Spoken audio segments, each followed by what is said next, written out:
নমস্কার। সনাতন ধর্মকথা চ্যানেলে আপনাদের সবাইকে স্বাগত। আজ রামায়ণের বালকাণ্ডে শ্রীরামচন্দ্র এবং লক্ষ্মণের জনকপুরীতে প্রবেশ পর্ব শুরু করব। ৩৩ কোটি দেবদেবী, ব্রহ্মা বিষ্ণু মহেশ্বর, সর্বকালের সর্বসৃষ্টি, পিতা মাতা গুরু সবাইকে প্রণাম জানিয়ে এই পাঠ শুরু করছি। শ্রী রামচন্দ্র ও লক্ষ্মণ বিশ্বামিত্র মুনির সাথে চলতে চলতে জগৎ পাবনী গঙ্গা নদীর তীরে এসে পৌঁছালেন। সুরতরঙ্গিনী গঙ্গা দেবী যেভাবে মর্তলোকে এসেছেন, মহারাজ গাধীর পুত্র বিশ্বামিত্র মুনি সে কাহিনী তাদের বলে শোনালেন। তখন প্রভু রামচন্দ্র ঋষিদের সাথে স্নান করলেন। ব্রাহ্মণেরা নানা প্রকার দান পেলেন। এরপরে তারা মুনিদের সাথে আনন্দিত মনে পথ অতিক্রম করে অতি শীঘ্রই জনকপুরীর নিকট পৌঁছে গেলেন। জনকপুরীর শোভা দেখে শ্রী রামচন্দ্র এবং তার ছোট ভাই দুজনেই খুব আনন্দিত হলেন। সেখানে বহু দিঘি, কূপ, নদী ও সরোবর দেখলেন, যার জল অমৃতের মতো মধুর। তাদের সিঁড়িগুলো সব মণি দিয়ে বাঁধানো ছিল। মধুলোভে মত্ত হয়ে মৌমাছিরা গুঞ্জন করছিল। রং বেরঙের নানা রকম পাখির মধুর কাকলি চারিদিক আনন্দিত করে রেখেছিল। নানা রঙের পদ্মফুল ফুটেছিল, আর সর্বদাই সুখদায়ী শীতল মৃদু ও সুগন্ধি বাতাস বইছিল। পুষ্পবাটিকা, বাগান এবং বনে বনে নানা রকম পাখিরা বাস করছিল। ফুল, ফল ও পল্লবে নগরের চারিদিক সুশোভিত ছিল। নগরের শোভা বর্ণনা করা যায় না। মন যেখানে যায় সেখানেই লুব্ধ মোহিত হয়ে যায়। সুন্দর সুন্দর বাজার, বিচিত্রময় মণি দিয়ে তৈরি অট্টালিকা, সব যেন ব্রহ্মা নিজের হাতে সুচারুভাবে তৈরি করেছেন। কুবেরের মতো ধনী ব্যবসায়ীরা নানা দ্রব্য সাজিয়ে বিক্রির জন্য বসে আছেন। সুদৃশ্য চৌরাস্তা এবং রমণীয় উপপথ সবসময়ই সুগন্ধে সুবাসিত রয়েছে। সব গৃহস্থের বাড়ি মঙ্গলময় এবং সেগুলি এমন সুন্দর চিত্রে চিত্রিত ছিল যেন মনে হবে কামদেব স্বয়ং চিত্রকর হয়ে সেগুলি এঁকে দিয়েছেন। নগরের সমস্ত নরনারী সুন্দর, পবিত্র, সৎ, ধার্মিক, জ্ঞানী ও গুণবান ছিলেন। জনক রাজার রাজভবন ছিল অতি অনুপম এবং এত সুন্দর যে তার ঐশ্বর্য সুষমা দেখে দেবতারাও বিস্মিত হন। রাজভবনের সব প্রকোষ্ঠ দেখে মন চমকিত হয়ে যায়। মনে হয় যেন বিশ্বভুবনের সমস্ত সৌন্দর্য তার মধ্যে বদ্ধ করে রাখা হয়েছে। চকচকে সাদা বাড়িগুলিতে অনেক রকম সুন্দরভাবে নির্মিত মণিখচিত সোনার জরির পর্দা লাগানো। সীতাদেবীর বাসস্থানের শোভা বর্ণনা করার সাধ্য কারো নেই। রাজবাড়ির দরজাগুলো খুবই সুন্দর, তাতে বজ্রের মতো মজবুত এবং হীরকখচিত উজ্জ্বল কুলিশ লাগানো ছিল। সেখানে অধীনস্থ রাজা, নট, মাগধ এবং ভাটেদের ভিড় লেগেই থাকত। বিশাল হাতিশালা ও অশ্বশালা সব সময়ই হাতি, ঘোড়া এবং রথে ভরা থাকত। অন্যান্য বহু বীর যোদ্ধা, মন্ত্রী ও সেনাপতিদের বাড়িগুলি রাজবাড়ির মতোই ছিল। নগরের বাইরে সরোবর ও নদীর ধারে এখানে বড় বড় রাজারা অবস্থান করেছেন। তার মধ্যে একটি অনুপম বাগানকে যেখানে সব রকমের সুবিধা ছিল এবং সব দিক থেকে সৌন্দর্যময় ছিল, তাকে দেখে বিশ্বামিত্র মুনি বললেন, রঘুবীর, আমার মন বলছে এখানে আমরা অবস্থান করি। রামচন্দ্র বললেন, উত্তম প্রস্তাব। এই কথা বলে কৃপানিধি রাম মুনিদের সাথে সেখানেই বিশ্রাম নিলেন। মিথিলাধিপতি জনক খবর পেলেন যে মহামুনি বিশ্বামিত্র এসেছেন। রাজা তখন পবিত্র হৃদয়ে মন্ত্রী, সৈন্য সামন্ত, শ্রেষ্ঠ ব্রাহ্মণ, গুরু এবং নিজের জাতির শ্রেষ্ঠ মানুষদের নিয়ে প্রসন্ন মনে মুনিরাজ বিশ্বামিত্রের সাথে সাক্ষাতের উদ্দেশ্যে রওনা হলেন। রাজা ভূমিষ্ঠ হয়ে মুনিকে প্রণাম করলেন। মুনিবর প্রসন্ন হয়ে আশীর্বাদ করলেন। তারপর রাজা সমস্ত ব্রাহ্মণকে সাদরে বন্দনা করলেন এবং নিজের সৌভাগ্যে আনন্দিত হলেন। বারবার কুশল প্রশ্ন করে বিশ্বামিত্র রাজাকে বসালেন। ইতিমধ্যে দুই ভাই সেখানে এসে হাজির হলেন। তারা পুষ্পবাটিকা দেখতে গিয়েছিলেন। দুই ভাই শ্যাম ও গৌরবর্ণ, বয়সে কিশোর, নেত্র সুখদায়ী ও বিশ্ব চিত্তচোর। শ্রীরামচন্দ্র যখন এসে দাঁড়ালেন তখন সকলে তার রূপ এবং তেজে প্রভাবিত হয়ে উঠে দাঁড়ালেন। বিশ্বামিত্র তাদের ডেকে নিজের পাশে বসালেন। দুই ভাইকে দেখে সকলেই ভীষণ খুশি হলেন। সকলের চোখে জল এবং শরীর রোমাঞ্চিত হল। শ্রীরামচন্দ্রের মধুর মনোহর মূর্তি দেখে জনক দেহজ্ঞান রহিত হয়ে গেলেন। নিজের মনকে প্রেমে নিমজ্জিত বুঝতে পেরে রাজা জনক বুদ্ধির আশ্রয় নিয়ে ধৈর্য ধরে মুনির চরণে প্রণাম করে প্রেমময় গম্ভীর গদগদ কণ্ঠে বললেন, হে নাথ, বলুন তো এই সুন্দর বালক কি মণিকুল শ্রেষ্ঠ অথবা কোনো রাজকুলজন্মা প্রজাপালক, অথবা বেদে যাকে নেতি নেতি বলে কীর্তন করেছে সেই পরম ব্রহ্মই কি এই যুগল রূপ ধারণ করে এখানে এসেছেন? আমার মন স্বভাবতই বৈরাগ্যরূপ, কিন্তু সেই মনও এদের দেখে চকর চাঁদ দেখলে যেমন হয় সেই রকম মোহিত হয়ে পড়েছে। হে প্রভু, সেই জন্যই আমি আপনার কাছে জিজ্ঞেস করছি, সত্য করে বলুন তো কে এরা? এদের দেখা মাত্র আমার মন প্রেমের আবেশে ইচ্ছার বিরুদ্ধেও ব্রহ্মসুখ ত্যাগ করেছে।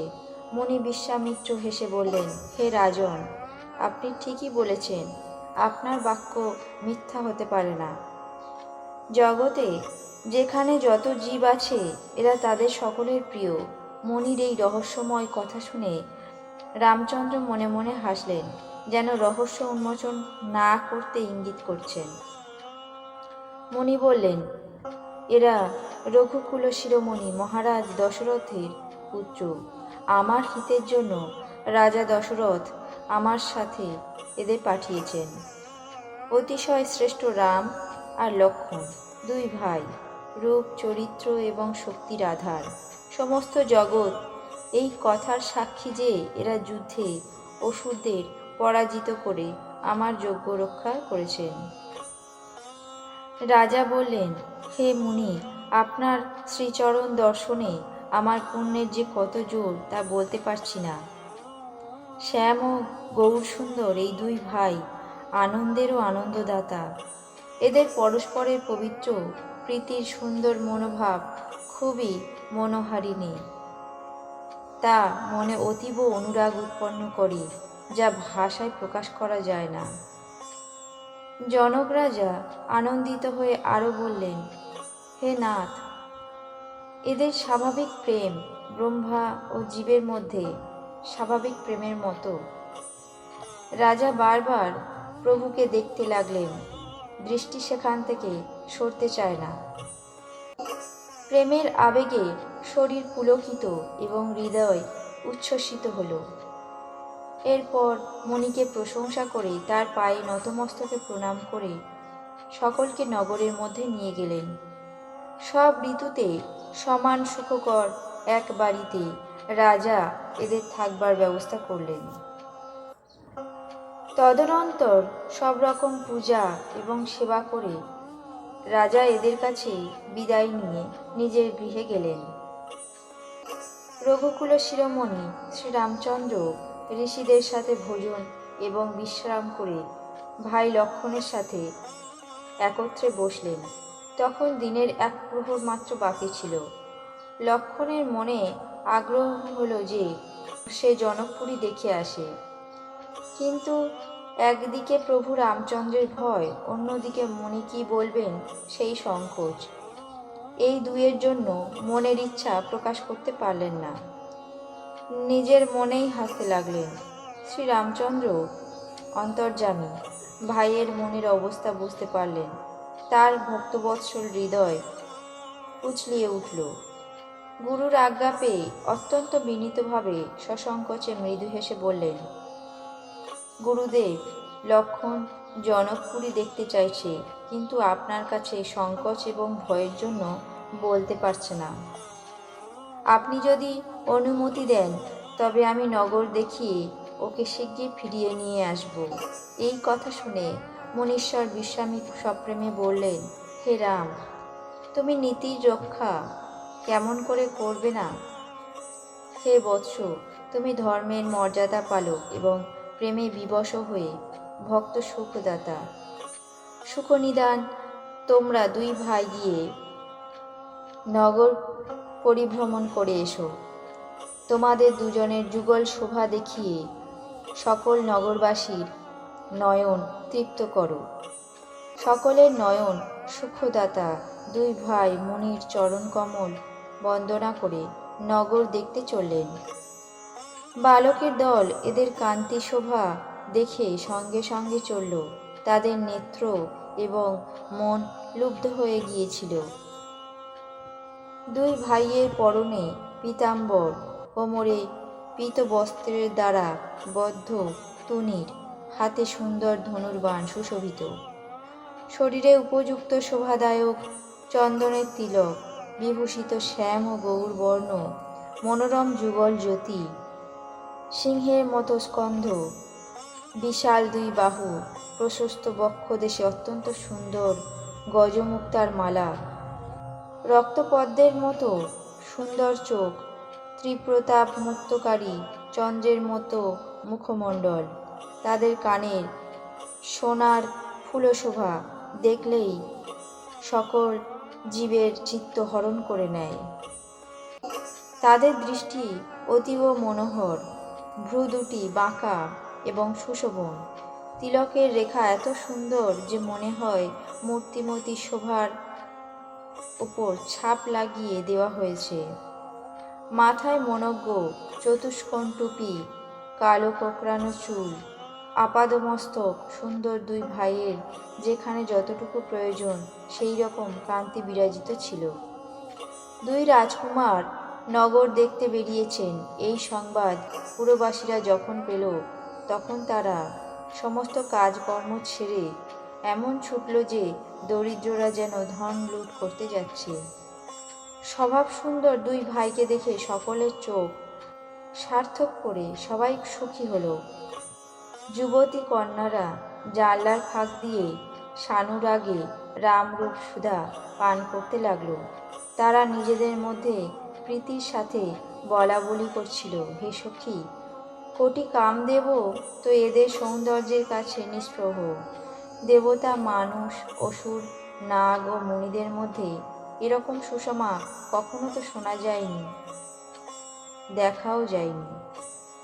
ভগবান বিষ্ণুর চারটে হাত, ব্রহ্মার চারটে মুখ, শিবের বিকট বেশ ও পঞ্চমুখ। হে সখী, জগতে এমন আর কোনো দেবতা নেই যার সাথে এই কান্তির তুলনা করা হয়। এদের কিশোর অবস্থা, সুষমা কান্তি, শ্যাম ও গৌরবর্ণ, দুই রূপে সুখের আধার। এই দুই ভাইয়ের প্রতি অঙ্গের কোটি কোটি শত কামদেবকে অর্চনা করা উচিত। বলো দেখি সখী, দেহধারী এমন কে আছে যে এই রূপ দেখে মোহিত হয় না? এই রূপ জীব ও জড় সকলকেই মুগ্ধ করে। অপর এক সখী প্রেমে বিগলিত হয়ে মধুর বাক্যে বলল, হে চতুরে, আমি যা শুনেছি সে কথা শোনো। এই দুজন রাজা দশরথের ছেলে, একজোড়া সুন্দর শিশু রাজহাঁস। এরা বিশ্বামিত্র মুনির যজ্ঞ রক্ষা করেছেন। রণক্ষেত্রে এরা রাক্ষসদের বধ করেছেন। এদের মধ্যে যিনি শ্যামবর্ণ, যার চোখ দুটি পদ্মফুলের মতো, যিনি মারিচ এবং সুবাহুর গর্ব খর্ব করেছেন, যার হাতে ধনুর্বাণ, তিনি কৌশল্যার পুত্র। এর নাম শ্রীরামচন্দ্র, সর্বসুখদাতা। আর গৌরবর্ণ, কিশোর বয়স, মনোহর বেশধারী, হাতে ধনুস্বর নিয়ে যিনি রামচন্দ্রের পিছনে চলেছেন, তিনি শ্রীরামের ছোট ভাই। ওর নাম লক্ষ্মণ। সখী, আরও শোনো, সুমিত্রা এর মাতা। এই দুই ভাই ব্রাহ্মণ বিশ্বামিত্রের কার্যসিদ্ধি করে পথে গৌতম মুনির পত্নী অহল্যাকে উদ্ধার করে এখানে ধনুর্যজ্ঞ দেখবার জন্য এসেছেন। এই কথা শুনে সকল স্ত্রীলোকেরা অত্যন্ত আনন্দিত হলেন। রামায়ণের বালকাণ্ড আজ এখানেই শেষ করছি। বাকি অংশ আগামী পর্বে পাঠ করে শোনাবো। কেমন লাগছে আপনাদের তা অবশ্যই কমেন্ট বক্সে জানাবেন। চ্যানেলটিকে সাবস্ক্রাইব করবেন, লাইক করবেন, শেয়ার করবেন। ধন্যবাদ।